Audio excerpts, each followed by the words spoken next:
Hello and welcome to Loving Me, Myself, and Life with me, Jody Misiak. Today I want to share about my struggles with self-care. It took me getting knocked down by a cold to really connect to my self-care, getting it back to pre-2020 level. Like it's been crazy. So since school's closing in 2020, and then moving across the country, I've struggled with my self-care. Now, off and on, like sometimes it feels really good. And I'm like, yeah, I've got this. And then other times I don't. And it's just been this on and off about taking care of my own needs. So today, I thought I'd share how to get back on the self-care wagon if you've fallen off of it like me. Or maybe you haven't really had a chance to make time for your self-care, but you want to make yourself a priority. I'm going to share all about it. So what I'm finding is, I had this really beautiful self-care. Like I had all these tools in my self-care, and I still do. I say I had, but I do still have them, but I forgot about some of them. I had all these tools, and then all of a sudden my kids were both home and we were moving. Like there's a lot going on and things shifted. So life happens, things are going on. And now I find that we're actually in a new transition period where, we get to see people and we're socializing and getting to know people better. And I think I'm going to talk about that on a different episode.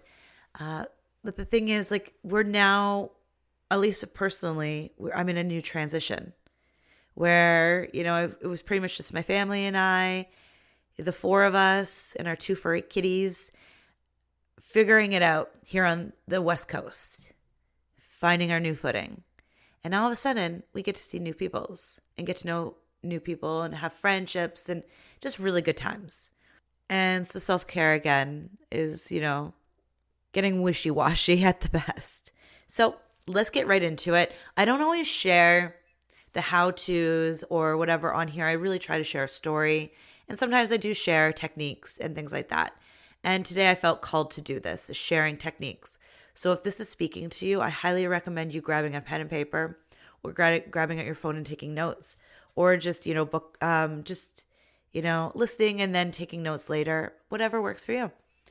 But just know whatever level of self-care you're at right now, maybe you're just emerging into it for the first time, or maybe you're like me and you're like, oh my goodness, how do I find it again? Like, how do I make this a priority again? How do I make me a priority again? Wherever you are, know that this will help.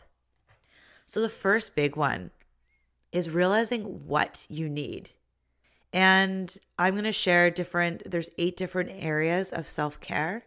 And this took me a long time to realize that it's not just getting pedicures or getting your hair cut or just, all the primping and, the pampering. That is important, but there's other areas of self-care. And what you might have needed 2 years ago might be different now.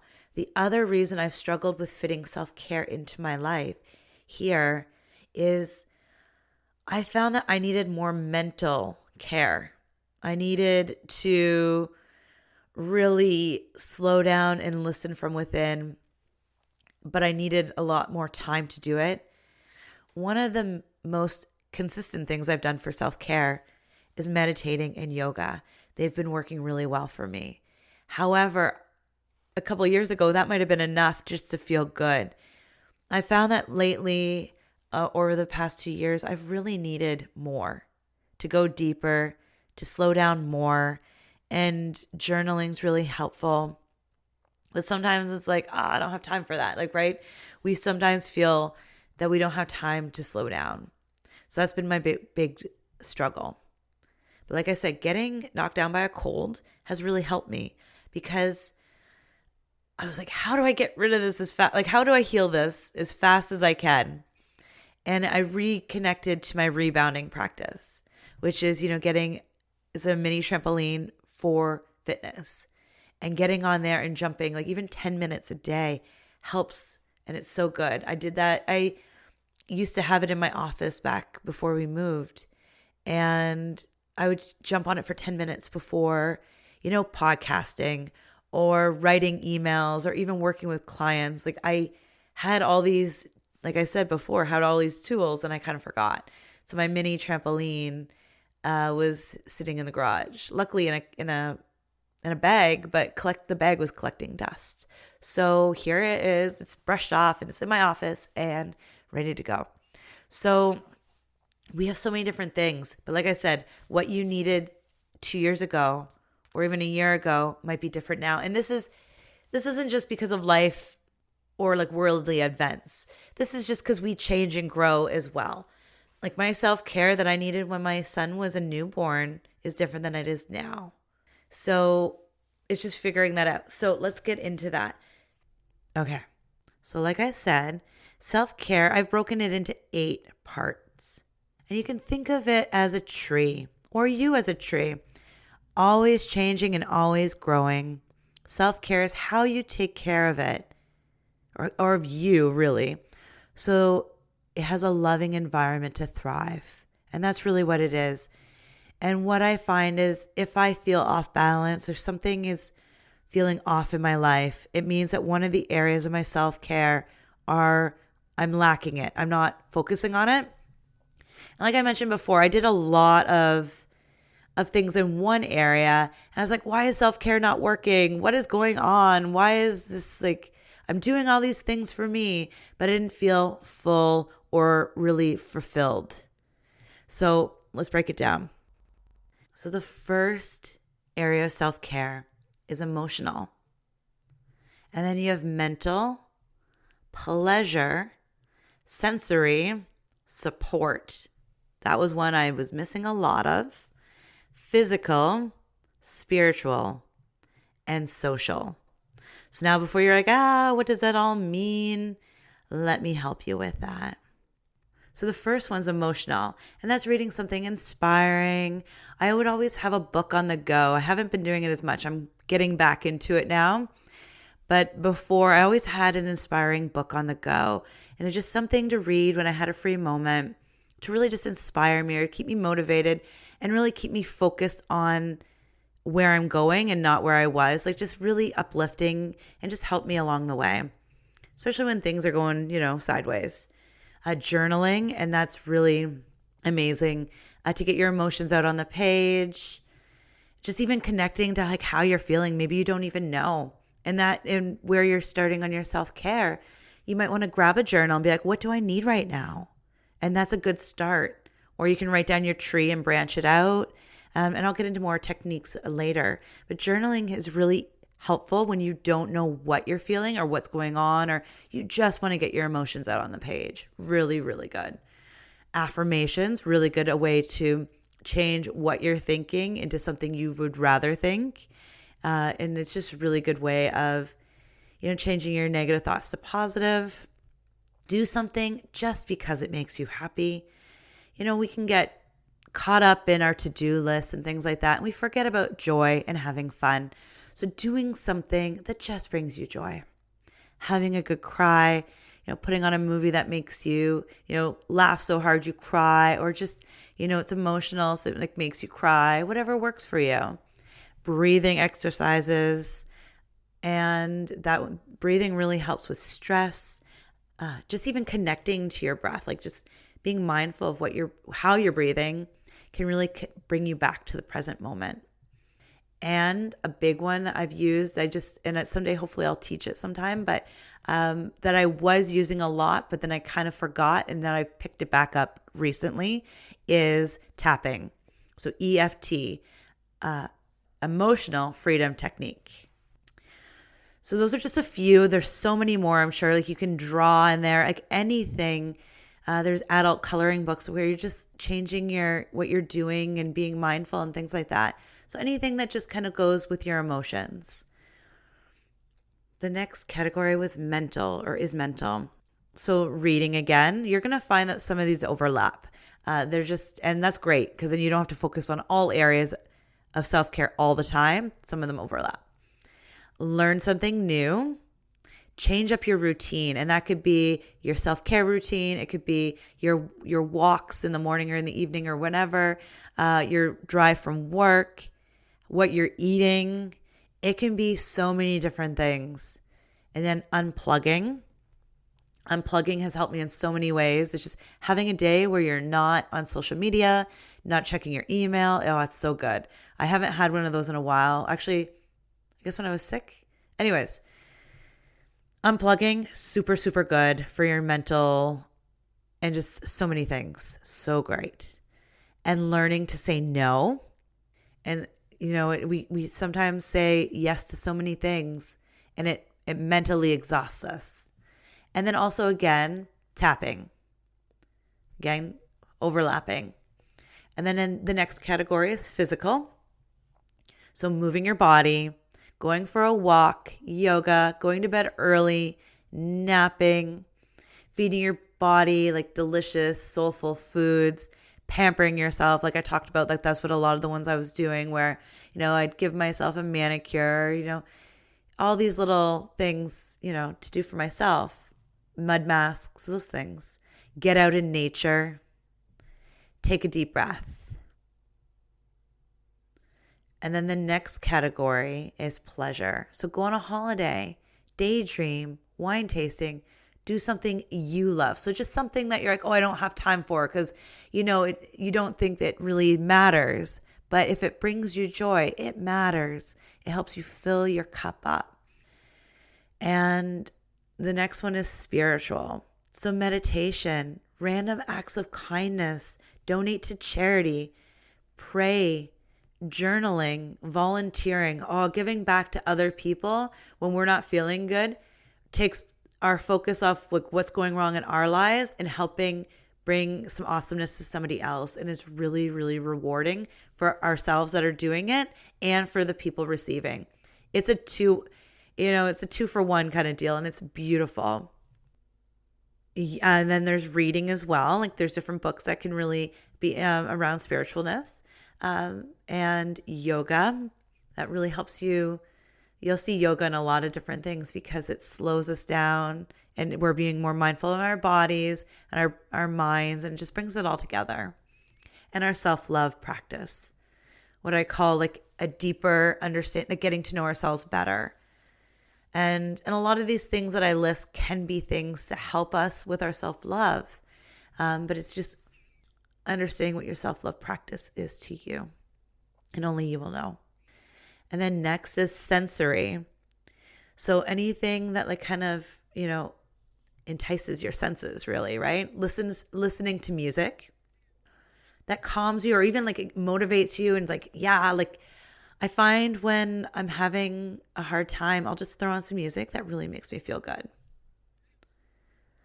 Or sometimes that reminds me of the past. Like it depends on what mood I'm in, right? Music is just so amazing. I get away from noises. That was one of the big things from moving from a city to the country. I'm so grateful we did. Noises really affect me, and that was the best thing we could ever do. Now, are there no noises out here in the country? Nope. As I'm recording this, there was a loud truck, and I had to pause for a while and try and center myself, even though it was, the vibrations and things like that and the interruption. But it happens. We live out in the country. There's noises. But having less of it from the city, such the most amazing thing I've ever done. And again, unplugging is on this list. Look up at the stars.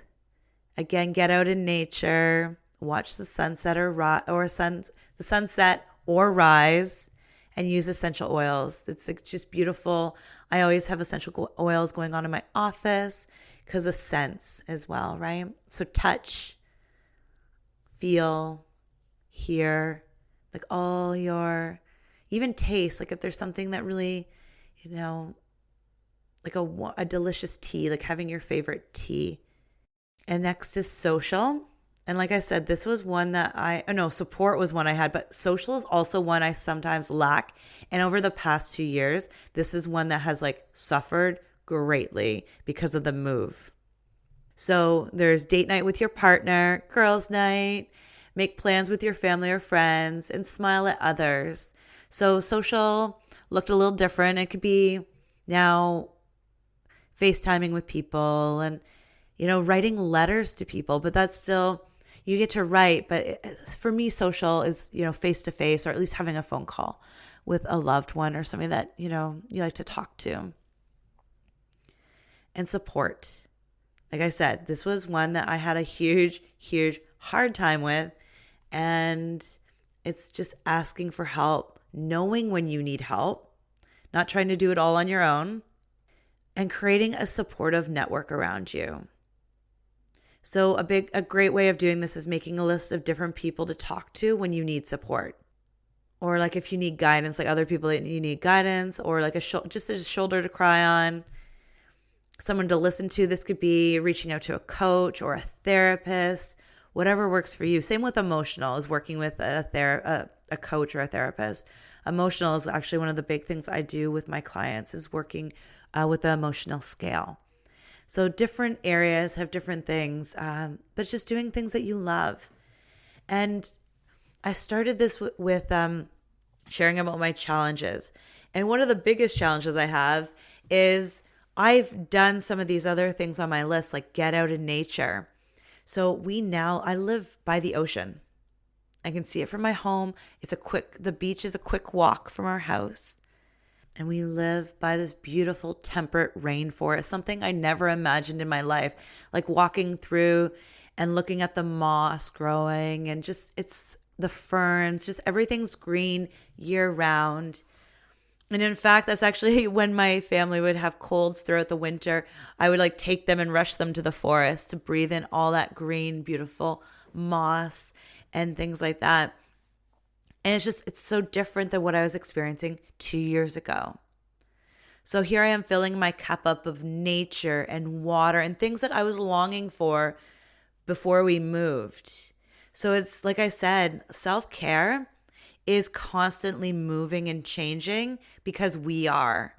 So if you're like, oh, I've been doing self-care throughout these 2 years and I just don't feel good, or something feels wrong, or like it's just not flowing anymore. Or even if you've been doing the same thing for like years and years, you could definitely switch it up if it's not working. Obviously, if it's working, embrace that. And, that's yay. Like, that's great. Just know, though, sometimes life happens and we need to make changes in our self-care because it's not filling us up anymore. Because here's the thing. Self-care isn't just doing something for yourself and calling it self-care. Like I said, like I used to do face masks and do my nails like all the time. Like I focus so much on pampering myself. But the thing is, it needs to bring you joy and fill you up. And that's why I broke it down to 8 areas of self-care. You might be doing self-care activities that people mention. Like you'll find, if you Google self-care, there'll be a million different activities you can do for yourself. And you could be doing them daily. But it might not be the area you need the most. Like I mentioned, I had a hard time with support. How do you know that? So how do you know when an area is not being fulfilled? So how do I know this?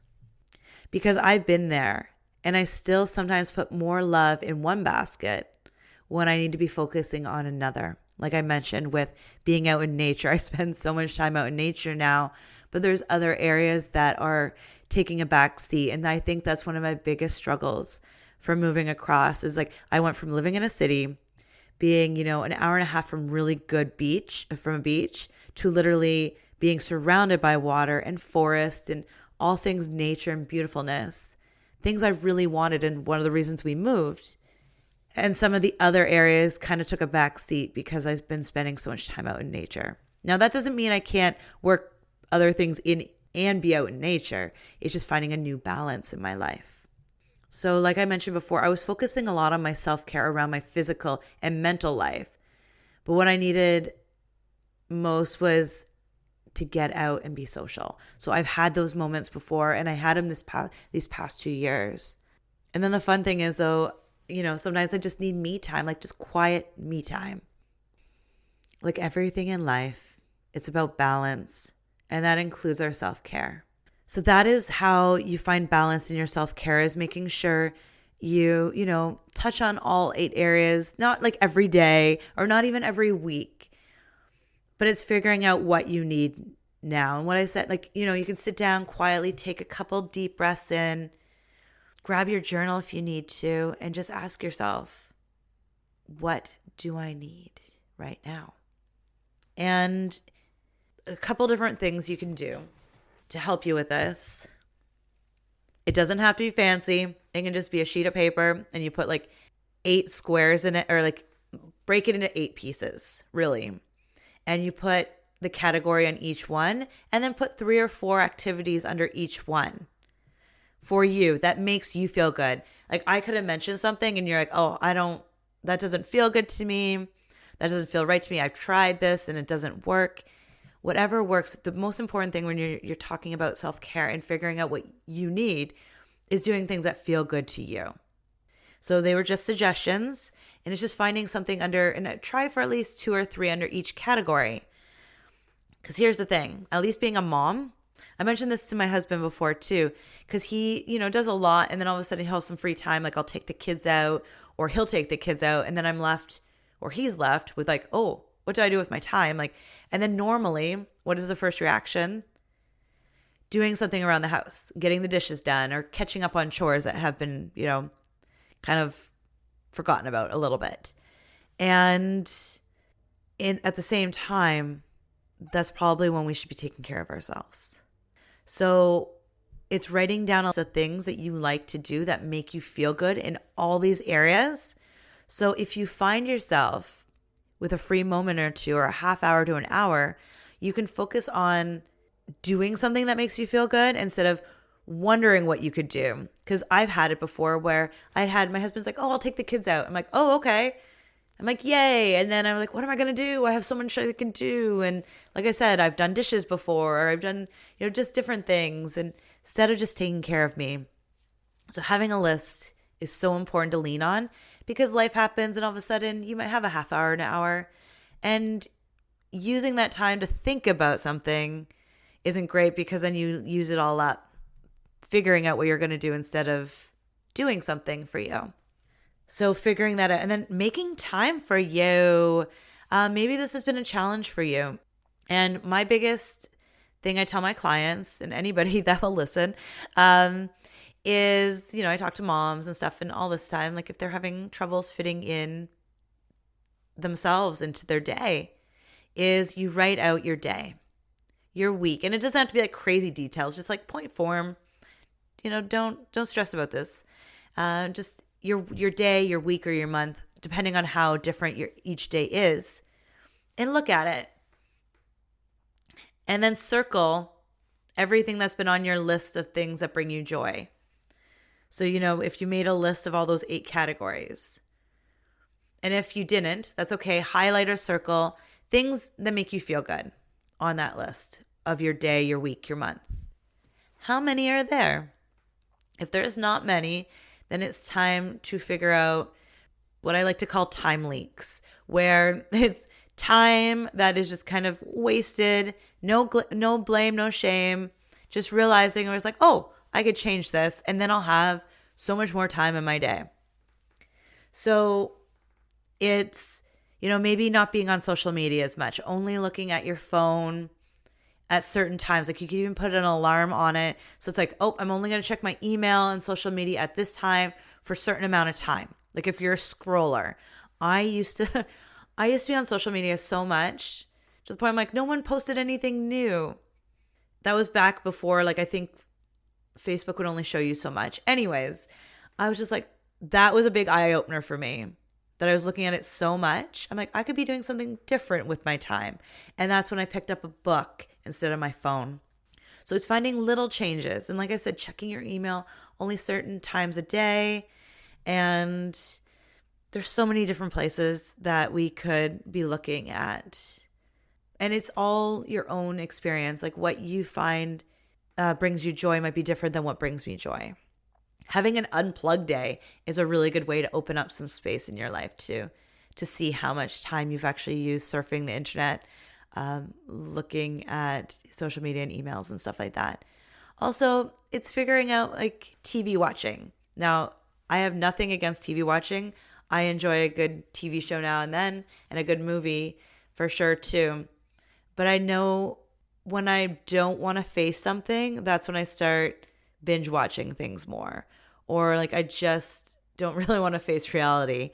And it's just knowing when you're watching a lot and running from something or covering something up, and knowing when you just need a little bit of TV time. Like honestly, I watched quite a bit of TV when I had a cold because I was in bed and I was healing, and I put it like either the TV on a sleep mode, so it would turn off if I fell asleep, because it was taking my mind off the pain, because I don't take pain meds most of the time. So I would just focus on something else so I could forget about the pain. And it's just certain things like that. So definitely there's a time and place for TV. And there's, by all means, like I'm not against TV watching at all. Trust me, I love watching TV. But like I said, there's times where I'm like, whoa, I'm watching a little too much TV for my liking. I could be doing other things with my time. Like, so just being mindful of what you're doing. Again, no shame, no blame of what you do. It's what brings you joy. And the other thing is figuring like, is this bringing me joy, or am I just doing it to fill in some time? Really important. And another one, and I say this all the time, so I'm probably repeating myself, is schedule, schedule, schedule. Schedule it in. Now, obviously, life is going to happen, and you might have a free time here or there that you get to just do something for you, but not always. So you have to make the time and schedule it in as non-negotiable.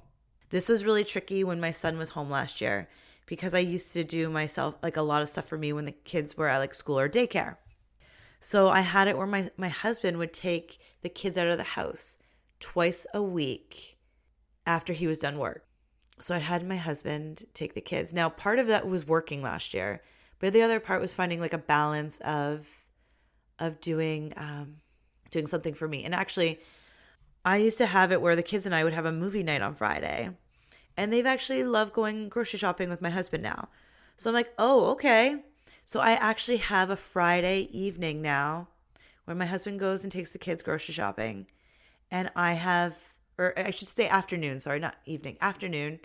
And that's my me time now. I used to be doing like more stuff around the house. I'm like, whoa. Like last Friday, I just spent like, time just having a bath and just taking care of me on so many levels.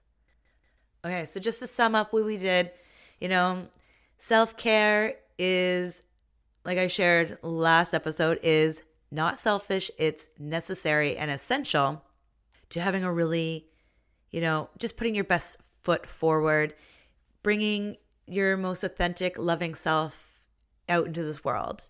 And at the same time, self-care can be always changing. What worked for you a year ago, 2 years ago, 5, 10 years ago might not work now. So it's constantly tweaking it, changing it, and asking yourself, what do I need right now? Making a list of things you love to do or what makes you feel good. And you can get ideas on the internet. Just, Google self-care activities or whatever, and you'll have a whole pile. And you can try something, and if it doesn't work, be like, nope, not that one, and keep trying, and just, and have a list of things. Don't look at self-care as a chore. Look at it as an adventure of how to really take care of you on such incredible levels. And like I said, if you struggle or you fall down, like, you're not alone. I've had some challenges. I too will be making a new list of things that I need to fill me up. Because like I said, I've been balancing on a different level. So ask yourself, what do you need right now? Looking at all the 8 areas and finding balance within your self-care, not just focusing on one area. Schedule it in because you matter. And then just keeping a list handy for when you find, an empty space too might just show up unexpectedly. And you're like, ooh, extra me time. So obviously schedule in your own me time. And then, you get bonus me time sometimes too. Who knows? Anything's possible. I hope this has helped. If you have any questions or any, aha moments showed up, please reach out to me. I'm here for you. And just remember, self-care is not selfish. It is essential and necessary. I hope you have a beautiful, beautiful day. Bye for now.